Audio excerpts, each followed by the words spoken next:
경기 필하모닉 오케스트라 마스터즈 시리즈 가을에는 브람스 공연을 앞두고 두 연주자분을 모셨습니다.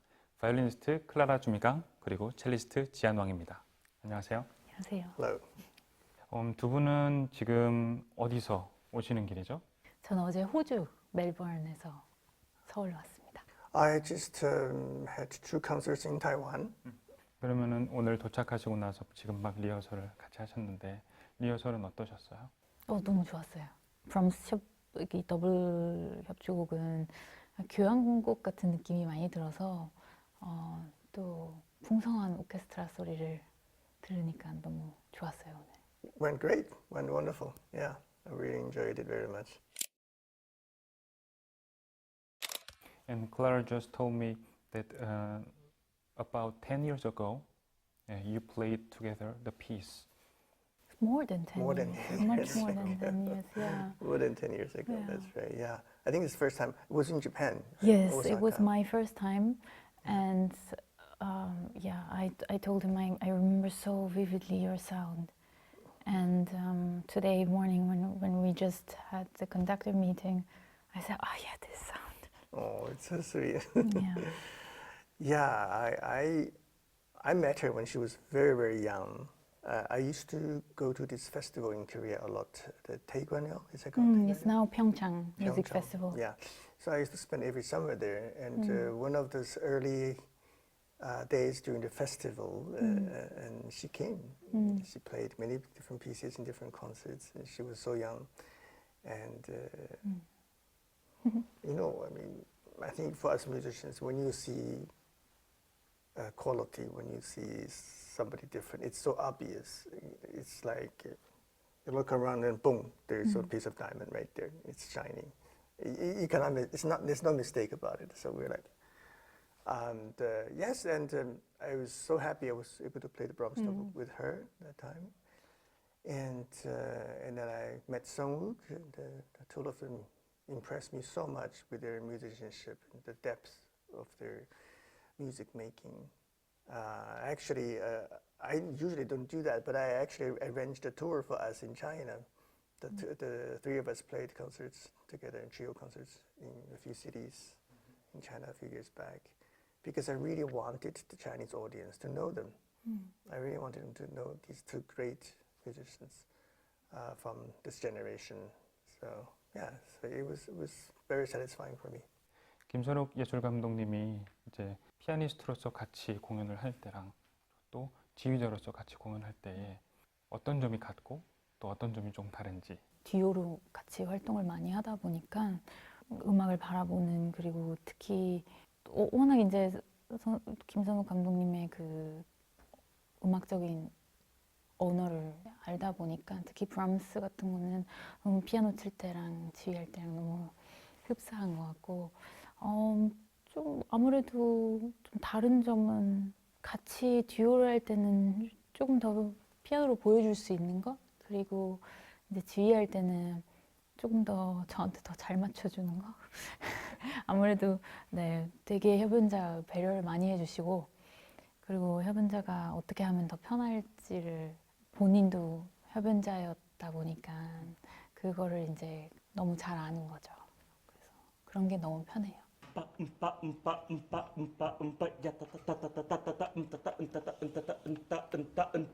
끊는 음에 액센트 없이요. 따라염 밤 오히려 그 싱코페이션 같은데 훨씬 더 해주시면 좋습니다. 빰빰빰빰빰 단단단단단.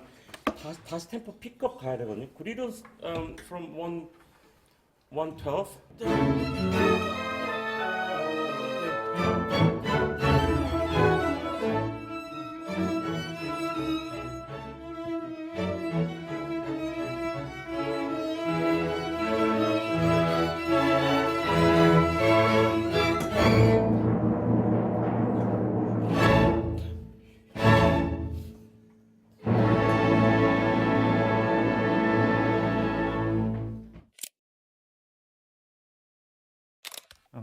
이 곡의 배경에 대해서 이제 조금 얘기를 해볼까 하는데, 이 곡이 되게 특별한 곡이잖아요. 협연자도 두 명이고 다른 협주곡과 조금 다르게 오케스트라 파트가 굉장히 교향곡처럼 작곡이 되어 있죠. 이 곡을 연주를 얼마나 해보셨나요? 이 곡 꽤 많이 한 것 같아요. 근데 저의 첫 브람스 이중협주곡은 선생님과 같이 했어요. 그때 선생님의 소리가 너무 제 기억에 남아서 꼭 다시 같이 하고 싶다고 생각을 했는데 이렇게 한국에 오실 수 있어, 경기에 오실 수 있어서 너무 기분 좋습니다. 감회가 되게 남다르시겠는데요. 그때의 기억이랑 지금의 기억이랑. 네, 선생님 소리 오늘 딱 듣는데 이게 그리웠던 거였구나 이러면서 생각이 들었죠. I think for cellists we play perhaps a little bit more than violinists because I think for Clara this is maybe the second concerto by Brahms for her because they have the Brahms violin concerto. We don't have a Brahms cello concerto. So for us, if you think about Brahms for the cello and orchestra, this is the only piece. So I think for any cellist, this is very important repertoire. So I, like many other cellists, have played this a lot.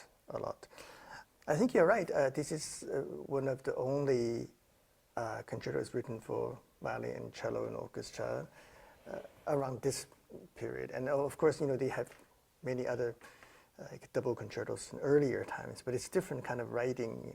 Brahms, like you said, it's very symphonic. But then everything he writes is like this. Even the violin concerto, the piano concertos, the solo instruments, very much part of the whole thing. That's why he's so great, because it's not just like two people soloing, somebody accompanying. It's never like that with Brahms. It's everything. Every voice has its meaning and has its structural importance. So this is a very, very important repertoire. And so I think for any cellist, this is really a very big and important piece for us. I think the piece itself, if you think about the background of the composition, the Brahms composed this piece for his friend Joachim, which they were at that moment they were fight, right? And then what I really think about the piece, like two soloists, violin and cello, they are having a dialogue, or they are just one person. I think Brahms were looking for just one sound, like which is very unison combined and just separated in two, but they are going to the one. Not very competitive, but it's more like a very warm and that kind of piece. And what do you think when you play this kind of thing? What you described in this piece is very true, that he has this unique picture of the sound in his mind. He wants to achieve this, and then he did a wonderful job. But when I play this piece, I'm always reminded by the story behind it. And I think it's quite funny, actually, that to think that a great man such as Brahms also have these really ridiculous stories in his life, that he has to, just because he chose the wrong side in a divorce, and he has to be angry or be angry at by his friend. I mean, this happens to all of us. When people split and you chose the wrong side and people get angry, it happens every day, and it happens to all the people. And it's actually quite funny to think this happens to a great man like Brahms and Joachim, these two great guys. It's like, okay, this happens to them too. It's okay, so life is pretty normal. But on the other side of the coin, it's very funny, is that how do we make up with our friends? We invite them to dinner, we buy them a bottle of wine, give them some flowers. Brahms writes one of the greatest compositions for his friend. So there's still a difference between us and them. Obviously, he is so great that he wants to make friends again. He writes a great piece of work. In many ways, Brahms was a privileged man.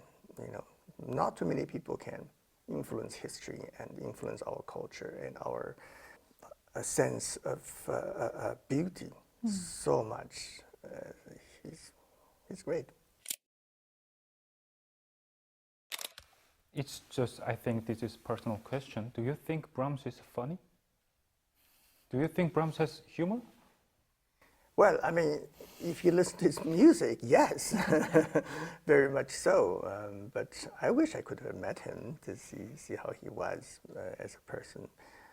But I suspect that I think we've all met some great people in our lives. I think the reality is that the greatness in their art is a reflection of a part of them. As a whole person, I think we're all human beings. We all have our problems. We all have our faults. I think what music does is to shine a light onto the best part of humanity. And that's why music is so important, because it can remind us that what we could be, what we could hope for in life and in our souls. But in that, I think, but if you really know that person, he's not like that. I'm pretty sure he's not. But he has a part of him that understands that, the special, meaningful, and beautiful part of human existence. And that's why his composition shines lights on those things.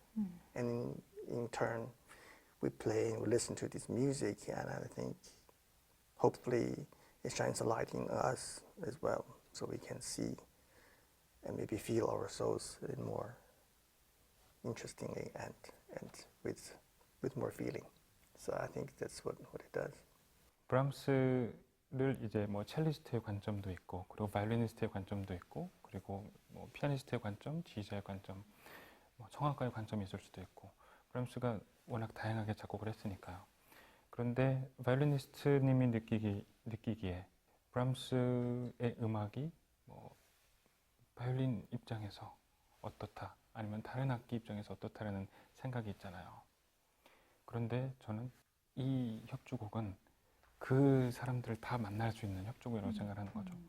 그래서 그런 거를 주고받을 수 있는 곡인데 그런 게 혹시 느껴지시나요?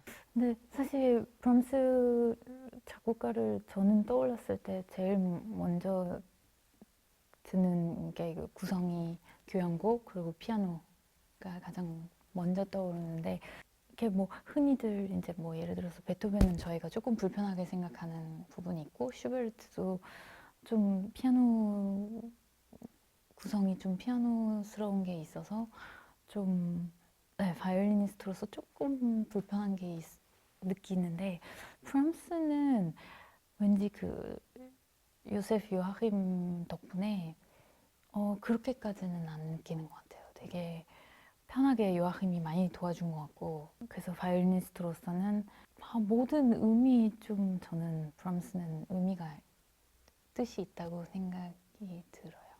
오늘 두 분을 모시고 재밌는 이야기를 할 수 있어서 너무 즐거웠고요. 그리고 다가오는 공연이 정말 기대됩니다. 감사합니다. Thank you. Thank you.